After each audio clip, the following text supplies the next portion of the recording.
बिस्मिल्लाहिर्रहमानिर्रहीम, अस्सलाम वालेकुम। आज मैं आप सबके लिए चिकन यखनी पुलाव की रेसिपी लाई जो कि बनाने में बहुत ही इजी है और खाने में उतनी ही टेस्टी होती है। चलिए रेसिपी बनाना स्टार्ट करते हैं। सबसे पहले मैंने 1 kg चिकन ले लिया था, उसको अच्छे तरीके से धो लिया था। फिर मैंने पानी ले लिया था यखनी के लिए, क्योंकि जब भी पुलाव बनाना हो तो उसके लिए यखनी के लिए पानी तो लेना पड़ता है। तो इसके अंदर मैंने चिकन डाल दिया धो के अच्छे तरीके से 1 kg, और फिर मैंने पानी ऐड कर दिया। पानी के बाद मैंने इसमें प्याज को आधा कट लगा के 2 टुकड़े कर लिए और क्यूब इसमें डाल दिया, और खड़े गरम मसाले डाल दिए, लहसुन के जब्बे डाल दिए और अदरक के 2 टुकड़े डाल दिए। तो कनौर के बाद में लाजमी डालना है इसमें, ताकि यखनी अच्छी बने। और फिर मैंने इसके अंदर ये तमाम मसाले ऐड कर दिए थे, जितनी भी चीज़ें हैं। और खड़े गरम मसाले में तो आपको नज़र आ रहा है कि क्या क्या मैंने डाला है, तो वो आप लोग खुद ही डाल दीजिएगा। और फिर उसके बाद एक चीज़ बहुत ज़रूरी होती है इसमें, जिसके बगैर यखनी का टेस्ट अच्छा नहीं आता है। तो आप लोगों ने इसमें 1 चम्मच भर के धनिया पाउडर ऐड कर देना है।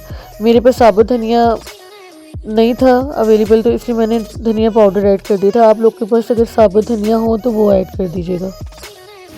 तो धनिया पाउडर ऐड करने के बाद आप लोगों ने इसे मिक्स कर देना है अच्छे तरीके से। और मिक्स करने के बाद आप लोगों ने इसे दम पे रख देना है। और दम पे रखने के बाद आप लोगों ने क्या करना है, दूसरी तरफ चूल्हे पे पतीली ले लेनी है, और पतीली के अंदर 2 प्याली छोटी ऑयल की ऐड कर देनी है, और उसको ऑयल को गर्म कर लेना है। मैं 1 kg राइस बना रही हूँ, तो इसलिए मैं इसमें 2 छोटी प्याली ऑयल की डालूँगी। और ऑयल गर्म करने के बाद मैं इसमें 3 मीडियम साइज़ की प्याज बड़ी काट लूँगी बारीक बारीक, और वो मैं इसमें ऐड कर दूँगी। और प्याज ऐड करने के बाद मैं प्याज़ों को फ्राई करूँगी तब तक जब तक कि प्याज़ों का कलर जो है सुनहरा नहीं हो जाता, आई मीन गोल्डन नहीं हो जाता प्याज़ों का कलर। और जब प्याज़ों का कलर गोल्डन हो जाएगा तो फिर मैं इसके अंदर खड़े गरम मसाले ऐड कर दूंगी। प्याज़ों को गोल्डन करने के बाद खड़े गरम मसाले अगेन आप लोगों ने ऐड कर देने हैं, इससे चावलों की खुशबू अच्छी आती है क्योंकि। तो ये ऐड करने के बाद मैं इसे मिक्स कर दूंगी थोड़ी देर के लिए। और फिर उसके बाद मैं इसके अंदर लहसुन अदरक का पेस्ट 1 चम्मच भर के डाल दूँगी, और फिर मैं इसको थोड़ी देर और मिक्स कर लूँगी। और फिर उसके बाद साथ ही हम इसके अंदर चिकन 1 kg जो मैंने लिया था वो यखनी के लिए, आई मीन यखनी हमारी तैयार हो चुकी थी, तो मैंने यखनी के पानी अलग कर लिया था, यखनी का पानी अलग कर लिया था, और चिकन मैंने इसमें से निकाल लिया था।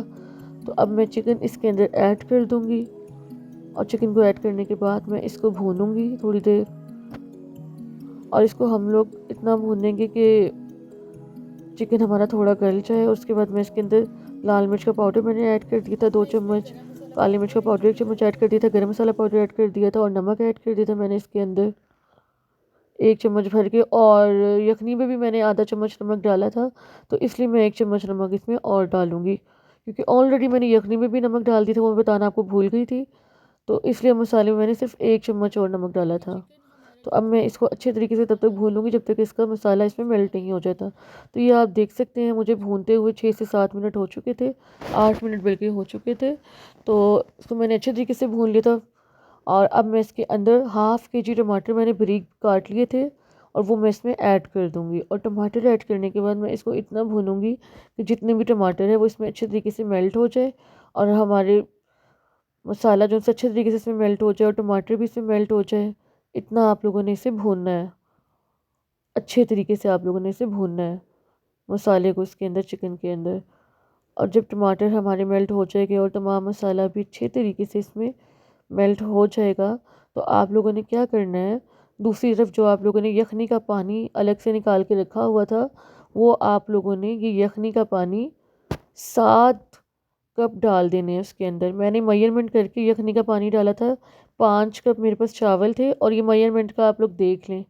तो ये इतने ही मैंने 5 कप इसमें चावल डाले थे, और फिर इसे मेजरमेंट करके मैंने 7 कप ही पानी ऐड कर दिया था, क्योंकि चावलों में पानी हमेशा दुगना डलता है जब चावल बनाते हैं। तो 5 कप मैंने इसमें से चावल डाल दिए थे, और 5 कप और 7 कप सॉरी पानी ऐड कर दिया था यखनी का।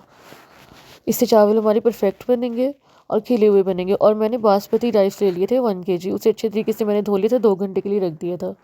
और अब मैं पानी डालने के बाद इसके अंदर यखनी का हरी मिर्ची ऐड कर दूंगी, 5 से 6 अदद, आप जितनी मर्ज़ी ऐड कर सकते हैं। फिर उसके बाद आप लोग इसे तब तक दम पे रखना है जब तक कि पानी को हमारे बॉयल्ड नहीं आ जाता। और ये देखें पानी को अच्छे तरीके से बॉयल्ड आ चुका था। अब मैं इसके अंदर चावल ऐड कर दूंगी जो हम लोगों ने सॉक करके रखे हुए थे। तो चावल ऐड हम इसके अंदर करने के बाद इसको अगेन दम पे लगा देंगे ताकि चावलों का पानी खुश्क हो जाए अच्छे तरीके से। तो मैं इसे अब दोबारा दम पे लगा दूंगी जब तक कि चावलों का पानी खुश्क नहीं हो जाता और चावल हमारे गल नहीं जाते। तो आप लोगों ने इसे तेज़ आंच पे दम पे लगाना है, हल्की आंच पे दम पे नहीं लगाना और तब तक लगाना है जब तक सूख नहीं जाते। तो ये देखिए चावलों का पानी खुश्क हो चुका है काफ़ी हद तक, लेकिन थोड़ा सा इसमें भी है। इस पॉइंट पे आके आप लोग नमक चेक कर सकते हैं चावलों का। अगर आप लोग को नमक लगे कि भाई ज़्यादा है या कम है तो आप इसमें कम कर सकते हैं, आई मीन सॉरी नमक डाल सकते हैं। फिर मैंने इसको दम पे रख दिया था 10 मिनट के लिए तेज़ आंच पे, दरमियानी आंच पे सॉरी, और हल्की आंच पे 2 मिनट के लिए। तो ये देखें हमारे चावल तैयार हैं। आई होप आप लोगों को मेरी ये रेसिपी आज की अच्छी लगी होगी। तो लाइक एंड शेयर ज़रूर कर दीजिएगा एंड कमेंट में बता दीजिएगा कैसी लगी मेरी आज की रेसिपी। तो मिलते हैं नेक्स्ट रेसिपी में, तब तक के लिए अल्लाह हाफिज़।